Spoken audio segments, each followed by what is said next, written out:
Muitas vezes a pessoa pensa, não, aquilo que eu escrevo, né, que eu digo que é a nossa cultura, aquilo é a cultura. Não, isso aí é o que o dono muitas vezes acha que ele inventou ali, né? Se você quiser criar um livro de cultura, você vai ter que pegar a prática da empresa e escrever, e não fazer o contrário, né? Esse é um tema muito bom, E é né? engraçado que tem muita gente que fala, ah, não, a minha empresa não tem cultura ainda não criei, não parei pra fazer isso.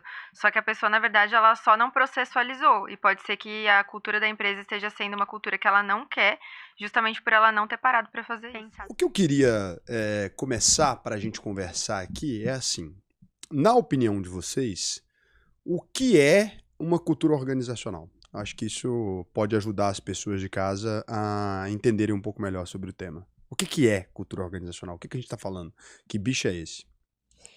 Então, a cultura organizacional, ela acabou sendo um tema muito explorado, então, às vezes acontecem de esvaziarem sentido de algumas palavras quando se fala de gestão, né? Fala tanto sobre o tema que em algum momento a gente não sabe de fato do que está se falando. A cultura organizacional, a maneira mais simples de resumir é como as pessoas verdadeiramente se comportam dentro das empresas. Então, quando não tem um CEO, um líder, não tem alguém ali que está num cargo de gestão, de comando dentro da organização, como que as pessoas se comportam? Por exemplo, aqui na empresa, a gente, em alguns momentos, alguns líderes saem de férias coletivamente, ficam alguns e alguns saem. Como que acontece nessas áreas? O que as pessoas continuam se comportando? Como elas continuam tomando decisão? Então, em resumo, a cultura organizacional é como as pessoas se comportam dentro da organização. Acho que essa é a definição mais simples e eficaz do que é uma cultura organizacional. A gente tem uma... Realmente, né? Essa palavra vai esvaziando de sentido quando você começa a repetir por muitas vezes. Quando você pensa, por exemplo, numa cultura...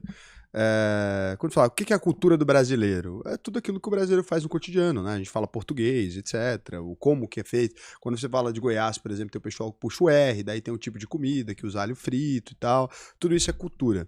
Dentro de uma empresa, então, vai ter essa linguagem daquela empresa ali, né? A forma como as coisas são tratadas ali dentro. Por exemplo, olha, quando tem um problema, como é que resolve, né? Tem cultura que chama o gerente, né? Cultura de loja, por exemplo. Vai lá e chama um gerente. É uma cultura péssima, né? Normalmente você atribui valor a uma outra pessoa, mas funciona como técnica de venda e por isso que as pessoas acabaram usando, né? Vou ver se eu consigo o desconto com o meu gerente, mas o funcionário já sabe, mas ele vai ali simplesmente fazer uma maquiagem. Aquele procedimento, aquilo é um procedimento cultural dentro do setor de varejo brasileiro.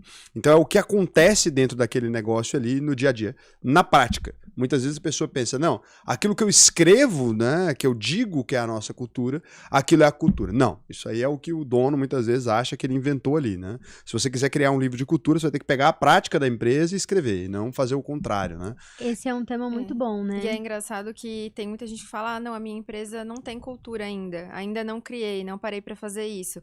Só que a pessoa, na verdade, ela só não processualizou. E pode ser que a cultura da empresa esteja sendo uma cultura que ela não quer, justamente por ela não ter parado pra fazer isso. Pensado estrategicamente. No geral, não é. Se você não pensar na cultura, vai se criar uma cultura. É impossível que não exista, né? Uma cultura. Dentro do seu negócio tem uma cultura de negócio. É igual RH, né? Muito empresário fala, minha empresa não tem RH. Sinto muito, tem. Se não Alguém tem faz alguém, esse papel. alguém faz. Tem É alguém você, contratando. alguém contrata, alguém faz essa função.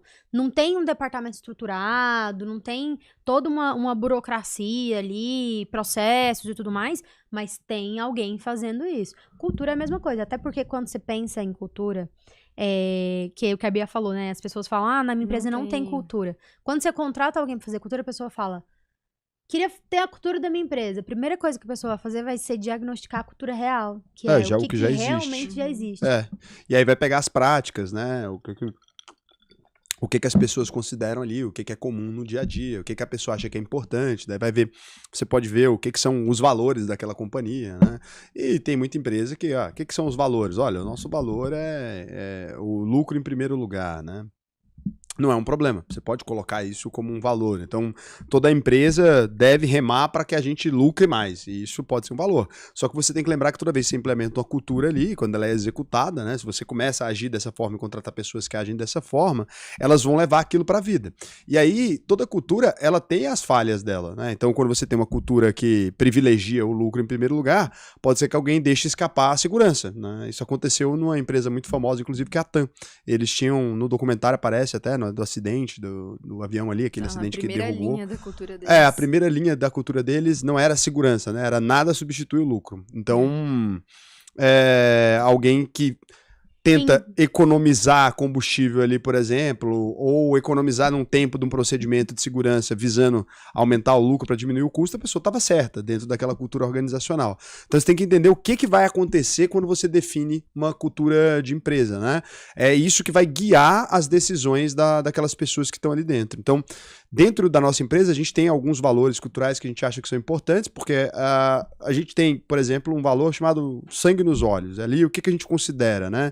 Na cultura do dia a dia da empresa, a gente privilegia que as pessoas que têm uma ambição exagerada. Então, é um foco que a gente dá aqui dentro para pessoas que têm uma ambição exagerada. A gente acha que é muito importante lidar com pessoas mais ambiciosas. É claro que isso vai criar um monte de problema. Você cria uma competitividade muito acima da média, você cria alguns atritos, né, de pessoas que querem crescer muito rápido e a empresa precisa responder àquilo. Então, a gente tem esses problemas da cultura que a gente inventou. É óbvio que a empresa ela cresce mais rápido por estar cheio de gente que pensa em crescimento acelerado, mas não necessariamente, por exemplo, a gente tem uma cultura de empresa ordeira, por exemplo. A gente não acha que isso é um critério fundamental. Então a gente tem várias vulnerabilidades aqui, que a organização não é uma coisa que a gente privilegia dentro da cultura. Inclusive, a gente faz bullying com quem é organizado. E aí isso Eu sofria bullying. gera as consequências desse ambiente. Então, vocês não têm ordem? Não. Por exemplo, esse programa foi decidido que ele ia ser feito hoje no meio da tarde.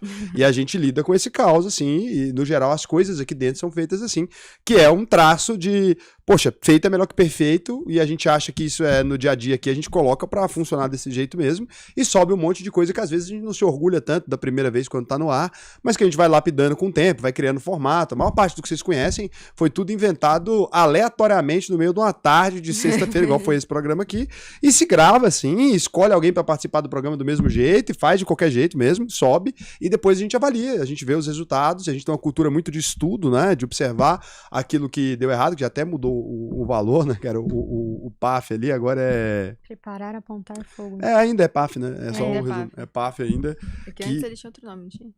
Era o dado. Era API. Era API. Era o valor antes. Então, o que acontece? A gente gosta de subir as coisas, analisar os dados estruturados daquilo ali, como aconteceu, né? E aí sim a gente parte para um processo de melhoria ou de fazer qualquer outra coisa. Dentro da nossa empresa não é normal, por exemplo, você adiar alguma coisa. Falar, não, segunda-feira a gente faz uma reunião, terça-feira a gente faz uma reunião. Deu problema, a gente faz agora. Aconteceu alguma coisa, a gente faz agora. É um tipo de cultura muito imediatista, a gente é muito rápido em executar as coisas, e isso significa abrir mão de certo nível de excelência, por exemplo, que é quando você vai olhar, comparar a nossa cultura, por exemplo, com a cultura do BTG Pactual, que a gente conhece muito bem por ser um parceiro nosso de negócio. Para eles, tudo precisa ser feito com muita calma, com muita perfeição, para subir. Cautela é fundamental. A coisa deles é cautela. Por quê? Porque o BTG já é muito grande agora. Quando eles eram do nosso tamanho, né, eles tinham uma cultura muito mais rápida, muito mais dinâmica. Hoje em dia, eles já têm uma cultura de uma organização que já é muito mais travada. Então, quando a gente está trabalhando com eles, por exemplo, muitas vezes eles precisam de 7 dias para aprovar uma coisa. Uma página, né? 7 dias de aprovação. Eu falo, gente, o que vocês ficam fazendo? Não é possível. Uma página a gente faz em um dia. Uma página a gente sobe um dia. A gente edita ela 7 vezes num dia. Então, é um tipo de coisa diferente. Quando você vai olhar para sua empresa, como é que tá essa cultura, né? O que tem ali de características de como vocês fazem as coisas? Tem um lance que é muito específico nisso que você tá falando, que é assim, eu tinha uma mentora que ela sempre me falava assim, não existe cultura certa ou errada. Porque a gente pensa muito na cultura ideal. Qual que é a cultura ideal para fazer isso ou fazer aquilo? A grande questão é, qual é a cultura que vai suportar o resultado que você quer alcançar? Isso é muito importante, porque assim, como o Raul falou, a gente ganha na velocidade, na agressividade. A gente tem ali uma competitividade e um tempo acelerado de resolver as coisas. Inclusive, a cultura de inovação, que é uma questão que a gente tem aqui, que é, a gente não é intolerante com relação ao erro, que é o que o Raul tá falando. Pelo a gente contrário. testa, a gente inova, a gente faz, a gente refaz, a gente aprende, porque a gente tende a fazer isso. E isso é um dos braços, assim, culturais que existem, que eles precisam de lidar com o defeito que é, eu tenho tolerância ao erro? Porque se eu tenho tolerância ao erro, tudo bem, o perfil da minha cultura vai ser inovador, vai ser de transformação, vai ser de novas possibilidades. Se eu não tenho essa tolerância a esse defeito, não adianta você sonhar em ter uma empresa inovadora, porque você não vai conseguir. E aí precisa ser na prática, né? Dentro da nossa empresa, por exemplo, a gente nunca demitiu ninguém por errar. É uma coisa que a gente toma muito cuidado, inclusive. Se a pessoa já estiver na fila de demissão e fizer uma besteira, a gente tem que esperar um tempo para poder demitir a pessoa, para não parecer que foi por conta do erro. Porque não é. É esse o ponto. Então a gente não acredita em demissão por conta de um erro específico, um erro pontual. Por mais que a pessoa tenha feito a pior merda do mundo, a gente acha que não é esse o caminho, né? Então a gente não tem esse tipo de cultura. Isso permite com que as pessoas tentem mais coisas. No geral, a gente é bem aberto às tentativas ali. Por mais que a gente não tenha uma cultura, por exemplo, toda ideia é boa. Não, é um monte de merda. Tem um monte de gente fazendo merda e dando ideia ruim.